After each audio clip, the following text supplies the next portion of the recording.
a storm 350 years old, still spinning on Jupiter right now. At its biggest, in the 1800s, it was wide enough to fit 3 Earths side by side. Today it barely fits one, shrinking from a monster 40,000 kilometers across to under 14,000, closer in size to the Pacific Ocean than to a planet. On Earth, a storm this size and age would be impossible. Hurricanes are born over warm ocean water, and the moment they cross onto land, friction rips them apart. The ground literally drags the spinning air to a stop. 2 weeks, maybe 3, and the strongest hurricane on record is gone. Jupiter has no coastline for the Great Red Spot to hit. It has no coastline at all. No solid ground. No mountains, no coastlines, no friction to bleed the energy away. So what is this thing, exactly? The Great Red Spot is an anticyclone, a giant rotating high-pressure system, spinning counterclockwise, that pulls gas upward from deep in Jupiter's atmosphere instead of pulling it down like an ordinary storm. Think of it less as a hurricane and more as a whirlpool with no drain and no walls of rock to eventually break it apart. It just keeps turning. But a whirlpool with nothing holding it still should just drift apart, or wander off and dissolve into the rest of the atmosphere. Something has to be squeezing it into shape. And on Jupiter, that something isn't rock. It's wind. Jupiter's atmosphere is organized into bands. You can see them as the stripes running across the planet, and each band moves at a different speed, some east, some west, like conveyor belts stacked on top of each other. The Great Red Spot sits trapped exactly between 2 of these jet streams, one flowing one direction above it, one flowing the opposite direction below. Picture 2 hands pressing on a spinning coin from opposite sides. Neither hand touches the coin's edge, but together they keep it from sliding away in any direction. That's the entire trick. Not strength, containment. If you asked an atmospheric scientist why this storm hasn't died, they might put it like this. On Earth, I'd give this storm 2 weeks before the land tears it apart. There is no land here, just 2 rivers of wind, holding the door shut for 350 years. That's the entire rulebook for this storm. No surface to fight, only invisible walls of moving gas, and those walls have held since before the United States existed, since before Isaac Newton finished the Principia.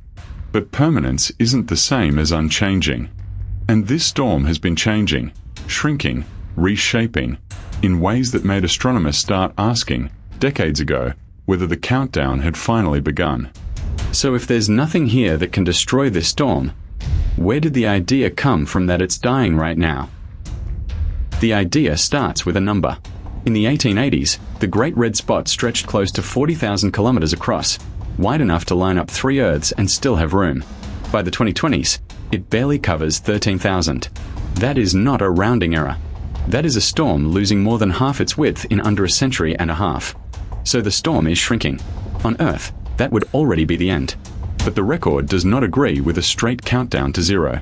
The Hubble Space Telescope has watched the spot since the early 1990s, and an ongoing Hubble program called Opal now photographs it every single year, tracking its outline like a doctor tracking a patient's vitals.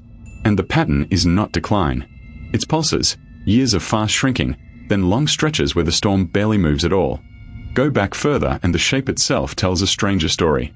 Photographs from Voyager 1 and Voyager 2, taken in 1979, show a long, stretched oval, lazy, and elongated across the cloud bands. The spot astronomers watch today looks almost circular by comparison. A storm that changes its size, its shape, its speed of change, and still doesn't die. What kind of a system does that? Then came 2019. Something happened that no one had documented at this scale before. Astronomers watched pieces of the Great Red Spot's edge peel away and drift off into the surrounding jet streams. They called them flake events. How big were these flakes? One piece that tore free was roughly the size of Texas. It stretched out into a thin streamer and dissolved into the jet stream within days. Quick question while we are here. Would you have spotted it? Write your answer in the comments. A piece the size of an entire American state, torn off and gone. By every intuition built on Earth weather, that should be the beginning of the end. It wasn't. After the flaking stopped, the Great Red Spot didn't unravel, it tightened. Some models now suggest the losses may even be making the storm more compact, more concentrated, harder to tear apart than the looser, larger version that existed a century ago. Which leaves a question the flaking never answers. If a storm can shed chunks the size of an entire state and keep spinning like nothing happened, What is actually feeding it enough energy to survive that? So run the extreme case. Keep the shrinkage rate steady, and models suggest the Great Red Spot could collapse into a small, unstable circle within a few decades, maybe within some of our lifetimes.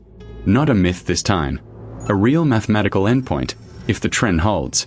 Watching that trend costs real money. NASA's Juno spacecraft launched in 2011 at a price tag near $1.1 billion. Roughly the cost of building 3 new NFL stadiums, sent 400 million miles into space instead.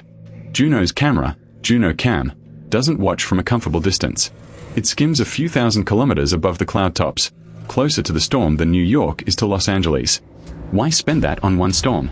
Because it's the largest storm ever observed in the solar system, and it's been running long enough to test something earthbound meteorologists can't test in a lab.